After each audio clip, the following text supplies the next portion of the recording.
साथ जुल्म और तशद्दुद की इंतहा करते हैं। जो मासूम बेजुबान बच्चों को मारते वक्त ये नहीं सोचते कि हम ये कौन सा गुनाह करने जा रहे हैं जिसकी माफ़ी नहीं है। बच्चे जो होते हैं उनके साथ जो लोग जराइम करते हैं ये कहाँ से आते हैं? क्या ये किसी बाहर के मुल्क से आ गए हैं? क्या ये कोई दहशतगर्दाना हमला हो गया है? क्या कोई विदेशी ताकत है जो बच्चों के ऊपर जुल्म करवा रही है? खुद गर्जी की इंतहा है, जुल्म की इंतहा। तो इन तमाम लोगों को हुक्म दिया गया, जंगों के दौरान भी हुक्म दिया गया कि बच्चों का ख्याल रखें कि बच्चों को तकलीफ ना पहुंचे, बच्चों को चोट नहीं पहुंचनी चाहिए। हजूर नबी अलैहिस्सलातु वस्सलाम ने बजाते खुद करके दिखाया है। बच्चों को पालना कैसे? आजकल तो लोग 2 साल का बच्चा है उसको प्ले वे में भेज देते हैं, उसको माँ बाप बचपन से ही अलग कर रहे हैं। जब आप अपने बच्चे को बचपन से ही अपने से दूर करने लगेंगे, यकीनन वो आपका बुढ़ापे में साथी नहीं बनेगा। शरीयत ने कहा कि बच्चे को 6 साल तक छाती से लगा के पालो ताकि उसके दिल में आपकी मोहब्बत जज्ब कर जाए, रच जाए, बस जाए। छाती से लगा के पालो उसे। लोग 2.5 साल के बच्चों को अपनी जान छुटाने के नाम के ऊपर लोग कह रहे हैं कि अब प्ले वे के अंदर ये पढ़ेंगे। 2.5 साल का बच्चा, और कौन सी तालीम दिलवा रहे हो? कौन से बढ़िया आला दर्जे के स्कूलों में पढ़ा रहे हो जिन स्कूलों में आज तक यही नहीं बताया गया कि माँ बाप बुढ़े हो जाएं तो इनकी टट्टी पेशाब साफ करना तुम्हारा काम है? कौन से स्कूल ने अपने बच्चों को यह तालीम दी है?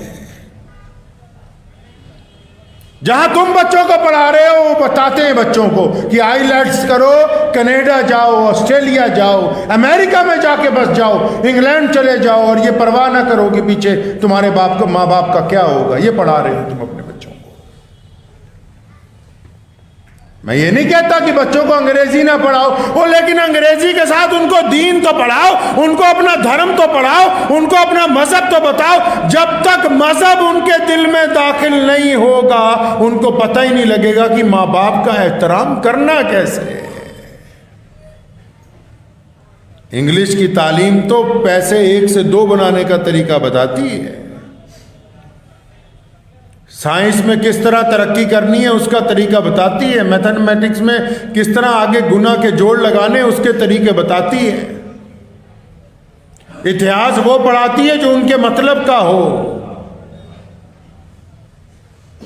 ये किसने समझाना था कि माँ बाप की इताअत करनी है, रिश्तों की कदर कीमत करनी? मोहम्मद रसूलुल्लाह सल्लल्लाहु अलैहि वसल्लम को देखे, कायनात के मालिक हैं, हजूर अकरम सल्लल्लाहु अलैहि वसल्लम खातिमुन नबिय्यीन हैं, और आप सल्लल्लाहु अलैहि वसल्लम तमाम अंबिया के सरदार हैं, ताजदार मदीना हैं। जब मस्जिद नबवी में नमाज पढ़ाने के लिए जाते हैं तो बाज़ औक़ात हज़रत ज़ैनब रज़ियल्लाहु ताला अन्हा, जो रसूलुल्लाह की चौथी बेटी, उनकी जो साहबजादी है, वो ज़िद करती है रसूलुल्लाह सल्लल्लाहु अलैहि वसल्लम को कि मैं आपके साथ जाऊँगी।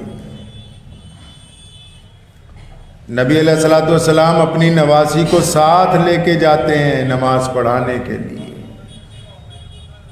छोटी बिटिया साथ में जाती है, आप सल्लल्लाहु अलैहि वसल्लम अपने साथ उसको खड़ा करते हैं। नबी अलैहिस्सलातु वस्सलाम नमाज पढ़ाते हैं तो नमाज के दौरान बच्चा हरकत करता है, कभी गोद में, कभी कंधे पर। मोहम्मद रसूलुल्लाह सल्लल्लाहु अलैहि वसल्लम ने कभी बच्चों को टोका नहीं। इमाम बुखारी ने लिखा है हुजूर अकरम सल्लल्लाहु अलैहि वसल्लम एक मर्तबा सजदे में गए, काफी देर हो गई। सहाबा किराम रज़ियल्लाहु ताला अन्हुम फरमाते हैं कि हम परेशान हो गए कि रसूलुल्लाह सजदे से सर नहीं उठा रहे। तो जब बहुत देर बाद सर उठाया, बाद में पूछा कि रसूलुल्लाह क्या बात होगी थी? फरमाया ये जो हुसैन है, हज़रत हसन और हुसैन छोटे हैं, ये भी नमाज में आ जाते हैं, तो ये मेरे कंधों पे आके बैठ गया। अब मैंने सोचा कि अगर सजदे से उठता हूँ तो हुसैन गिर जाएंगे, इनके चोट लग जाएगी। आज तो कई नमाजी ऐसे हैं जो बाद में आएंगे, बच्चों को सफ में से अलग करेंगे। क्यों? अगर अलग करना था तो तुम पहले क्यों नहीं आ गए भाई? खुद पहले क्यों नहीं पहुंच गए मस्जिद के अंदर? अगर हमारी मस्जिदों में बच्चों की तादाद कम हो जाएगी, इसका मतलब आने वाला इस्लाम का मुस्तकबिल वैसा नहीं है जैसा हम चाहते हैं। दुआ कीजिए अल्लाह ताला मुझे भी और आप सबको इन बातों पे अमल की तौफीक अता फरमाए। व आखिर दावाना